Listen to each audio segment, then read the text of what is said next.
माननीय डॉक्टर लता वानखेड़े जी। धन्यवाद माननीय सभापति महोदय। मैं इस सदन का ध्यान अत्यंत महत्वपूर्ण विषय पर आकर्षित करना चाहती हूँ।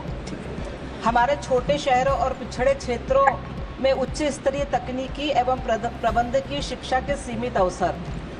हम सभी जानते हैं कि किसी भी देश की प्रगति उसकी शिक्षा व्यवस्था पर निर्भर करती है। आज देश के युवा प्रतिभाशाली हैं, इनोवेशन के क्षेत्र में आगे बढ़ रहे हैं और वैश्विक स्तर पर भारत का नाम रोशन कर रहे हैं। लेकिन यह भी कटु सत्य है कि उच्च स्तरीय तकनीकी एवं प्रबंधकीय शिक्षा, हाई लेवल टेक्नोलॉजी एवं मैनेजमेंट एजुकेशन के अवसर केवल महानगरों तक ही सीमित है।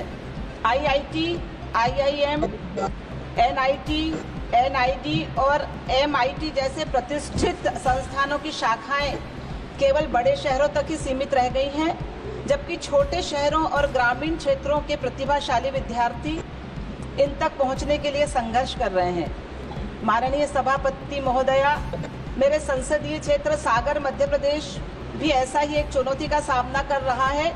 यहाँ के युवा शिक्षा के लिए महानगरों की ओर पलायन के लिए मजबूर हो रहे हैं, जिससे केवल उनके परिवारों पर आर्थिक बोझ बढ़ता है, बल्कि उनके अपने क्षेत्र के विकास में योगदान देने की संभावनाएं भी सीमित हो जाती हैं। क्या यह उचित है कि देश के हर कोने में प्रतिभा होने के बावजूद केवल कुछ ही शहरों को इन संसाधनों का लाभ मिले? सरकार ने सबके लिए शिक्षा और समावेशी विकास का जो संकल्प लिया है, उसे साकार करने के लिए यह आवश्यक है कि इन प्रतिष्ठित संस्थानों की शाखाएं छोटे और मझोले शहरों में भी स्थापित की जाए।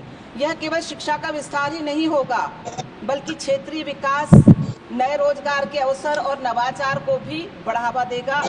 यदि सागर जैसे शहरों में IIT, IIM या NIT जैसे संस्थान स्थापित किए जाते हैं, तो यह न केवल स्थानीय विद्यार्थियों को लाभ पहुंचाएगा, बल्कि पूरे राज्य के शैक्षणिक और औद्योगिक विकास में मील का पत्थर साबित होगा। माननीय सभापति महोदया, मैं सरकार से यह अनुरोध करती हूं कि छोटे शहरों में उच्च स्तरीय तकनीकी एवं प्रबंधकीय शिक्षा के विस्तार की दिशा में ठोस कदम उठाए जाएं। IIT, IIM और अन्य राष्ट्रीय संस्थानों की शाखाएं पिछड़े और मध्यम श्रेणी के शहरों में भी खोली जाएं। ऐसे क्षेत्रों में सरकारी और निजी भागीदारी के माध्यम से उच्च शिक्षा का आधार मजबूत किया जाए। प्रतिभाशाली छात्रों को उनकी ही भूमि पर गुणवत्तापूर्ण शिक्षा और अनुसंधान के अवसर प्रदान किए जाएं। यदि ऐसा होता है तो न केवल शिक्षा के क्षेत्र में समानता आएगी, बल्कि देश का समग्र विकास भी सुनिश्चित होगा।